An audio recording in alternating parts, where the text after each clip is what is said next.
അതിനും അപ്പുറത്ത് എൻ്റെ ആന്തരിക ജീവിതം, വീട്ടിൽ എൻ്റെ ഭാര്യയോടോ മക്കളോടോ ഉള്ള എൻ്റെ ബന്ധം മാത്രമല്ല, ഞാൻ വീട്ടിൽ കോപിക്കുന്നില്ല എന്നുള്ളത് മാത്രമല്ല, അല്ലെങ്കിൽ സഭയിലുള്ളവരോട്, അത് ബാഹ്യജീവിതമാണ്.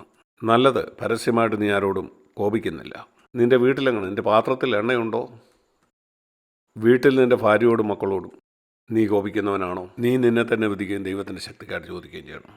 അല്ലെങ്കിൽ നിൻ്റെ പാത്രത്തിൽ എണ്ണയില്ല. പലർക്കും അതേപ്പറ്റി ചിന്തയില്ല, കാരണം മറ്റാർക്കും ഇത് കാണാനായിട്ട് കഴിയുന്നില്ല. നിങ്ങൾക്കറിയാമോ, ഈ അശ്ലീല ചിത്രം കാണുന്നവർ, അവർ വീടിൻ്റെ കഥ കടച്ചകത്തിരിക്കുന്നു. എന്നിട്ട് അശ്ലീല ചിത്രങ്ങൾ അവർ ടെലിഫോണിൽ അവർ കണ്ടുകൊണ്ടിരിക്കുന്നു, അല്ലെങ്കിൽ അവരുടെ കമ്പ്യൂട്ടറിൽ. അവർ ചിന്തിക്കുന്നു, ആരും എന്നെ കാണുന്നില്ല. നീ നിന്നെ തന്നെ വഞ്ചിക്കുകയാണ്. അവിടെ 500 അശുദ്ധാത്മാക്കൾ നിന്നെ കണ്ടുകൊണ്ടിരിക്കുകയാണ്. അവർ സന്തോഷിച്ച് ആർക്കാണ്? അവരുടെ ചിരി നീ കേൾക്കുന്നില്ല. ഈ മനുഷ്യൻ ക്രിസ്ത്യാനിയാണെന്നാണ് പറയുന്നത്. അവൻ അശ്ലീല ചിത്രം കാണുന്നു. മനോഹരം, മനോഹരം. അവൻ നമ്മുടെ പിടിയില്ല. നാളെ അവൻ സഭയിൽ പോകുമ്പം അവിടെ ഒരു വിശുദ്ധനെ പോലെ അവൻ അഭിനയിക്കും. ഒരു വിശുദ്ധനെ പോലെ അവിടെ ഇരുന്ന് പാട്ട് പാടും. ഇന്ന് നമ്മൾ കണ്ടല്ലോ അവൻ എന്താണെന്ന്. നിങ്ങൾ രഹസ്യമായ അശ്ലീല ചിത്രം കാണുന്നവനാണോ? എന്നോട് ഉത്തരം പറയണ്ട. നിങ്ങളുടെ വിധികർത്താവ് ഞാനല്ല, ദൈവത്തോട് ഉത്തരം പറയുക. ഇന്നത്തെ ഏറ്റവും വലിയ തിന്മയാണിത്.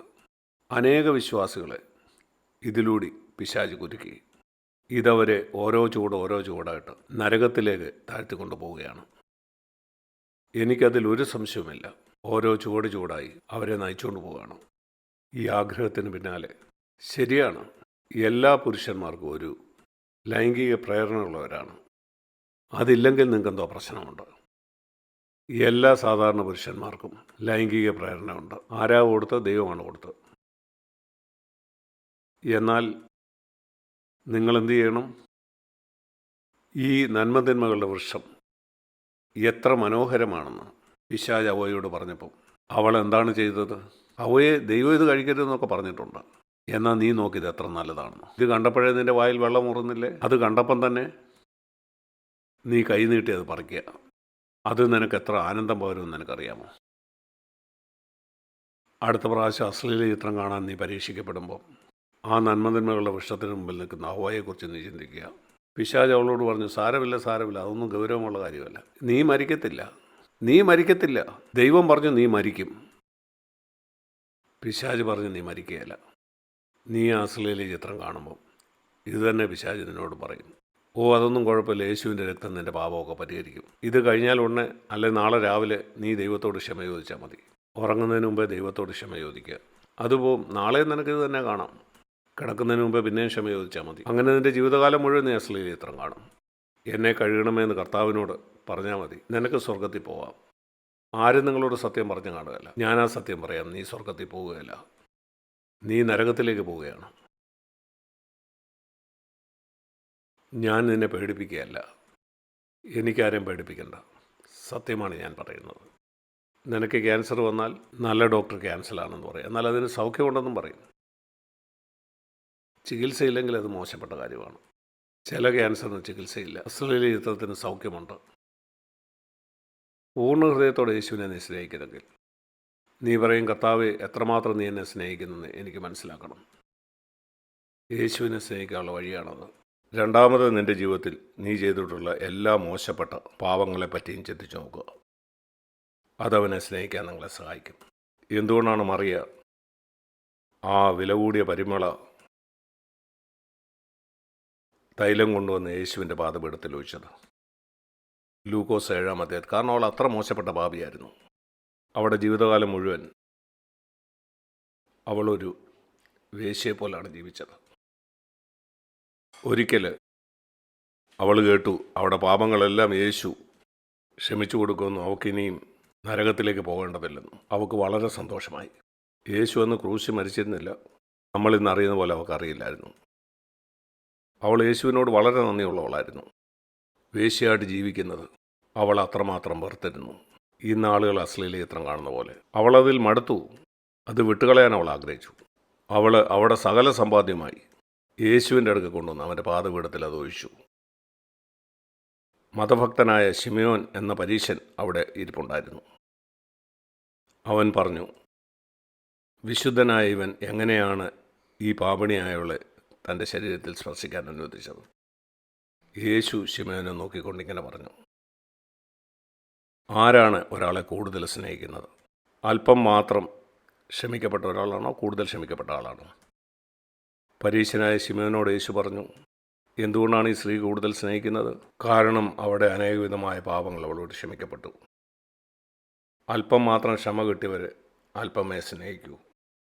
ഞാൻ ഈ വചനത്തെക്കുറിച്ച് ചിന്തിച്ചിട്ടുണ്ട്. ഞാൻ പറഞ്ഞു, കർത്താവേ, എൻ്റെ ഒത്തിരി പാപം ക്ഷമിക്കപ്പെട്ടിട്ടുണ്ട്. എൻ്റെ എത്രയോ പാപങ്ങൾ അങ്ങ് ക്ഷമിച്ചു. നിങ്ങളൊരിക്കലും 100 പ്രാവശ്യം വ്യഭിചാരം ചെയ്യേണ്ട ആവശ്യമില്ല. പലരെ കൊല്ലുകയും വേണ്ട നിങ്ങളൊരു പാപിയാണെന്ന് നിങ്ങൾ തിരിച്ചറിയാൻ. ഒരു കള്ളം പറയുന്ന പോലും എത്ര ഗുരുതരമാണെന്ന് നിങ്ങൾ മനസ്സിലാക്കിയാൽ, അതിനെ ഒരു ആനയെ പോലെ, കുറുമ്പിനെ പോലല്ല, ഒരു ചെറിയ കള്ളം. നിങ്ങൾക്കറിയാവോ സത്യത്തിൽ നമ്മുടെ പ്രശ്നം എന്താണെന്ന്? നമ്മൾ പാപത്തിൻ്റെ ഗൗരവം എന്താണെന്ന് മനസ്സിലാക്കുന്നില്ല. അതുകൊണ്ടാണ് അവരുടെ പാപം ചെറുതായിട്ട് അവർ കാണുന്നത്. ആ ഭീകരവാദിയെ പോലെ ഞാനത്ര മോശം പാപിയല്ല. ഞാൻ പലപ്പോഴും കർത്താവിനോട് പറഞ്ഞിട്ടുണ്ട്, ഞാൻ ഏറ്റവും മോശപ്പെട്ട ആ ഭീകരവാദി ജനിച്ച അതേ ആ ആദാമിൽ നിന്നാണ് ഞാനും ജനിച്ചത്. അവൻ വേറെ ഏതോ കുടുംബത്തിൽ ജനിച്ചതല്ല. ഞാനും അവനും ഒരേ കുടുംബത്തിലാണ് ജനിച്ചത്, ആദമിൻ്റെയും ഹവ്വയുടെയും കുടുംബത്തിൽ. ഞാനും ഒരു ഭീകരനാകാൻ സാധ്യതയുള്ളവനാണ്. ഒരു ഭീകരനായി തീർന്ന് ബോംബ് വെച്ച് അനേകരെ കൊല്ലാൻ സാധ്യതയുള്ള ഒരു മനുഷ്യനാണ് ഞാനും. ഒരു വ്യത്യാസമില്ല. ഒരു പക്ഷേ ഞാൻ വളർന്നു വന്ന ചുറ്റുപാടോ എന്നെ വളർത്തിയ വിധമൊക്കെ ആയിരിക്കാം ഞാൻ അങ്ങനെ ആകാതിരുന്നത്. അല്ലെങ്കിൽ ഞാനും അങ്ങനെ ആകാം. അവൻ വളർന്ന പോലെ ഞാനും വളർന്നിരുന്നെങ്കിൽ അതിന് സാധ്യതയുണ്ട്. എന്തുകൊണ്ടാണ് ഞാനിത് പറയുന്നത്? എന്നോട് തന്നെ ഞാൻ പറയുകയാണ്, ഈ ലോകത്തിലുള്ള ഏറ്റവും മോശപ്പെട്ട പാപിയേക്കാൾ ഒട്ടും മെച്ചപ്പെട്ടവനല്ല ഞാൻ.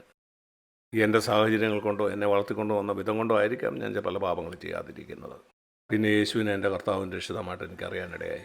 അതുകൊണ്ടാണ് ഞാൻ പല ക്രിസ്ത്യാനികളും ചെയ്യുന്ന പല പാപത്തിൽ നിന്ന് രക്ഷിക്കപ്പെട്ടത്.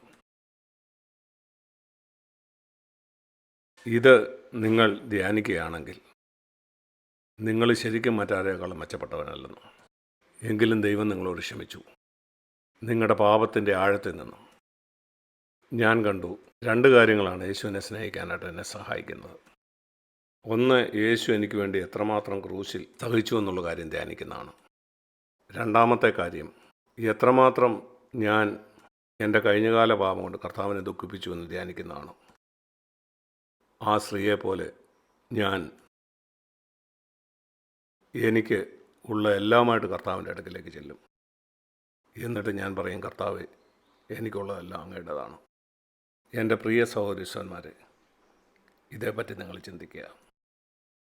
അതുകൊണ്ട് സ്നേഹിക്കാനും സൽപ്രവർത്തികൾക്കായിട്ടും നമുക്ക് തമ്മിൽ ഉത്സാഹിപ്പിക്കാം. കാരണം കർത്താവിൻ്റെ വരവ് സമീപിച്ചിരിക്കുന്നു.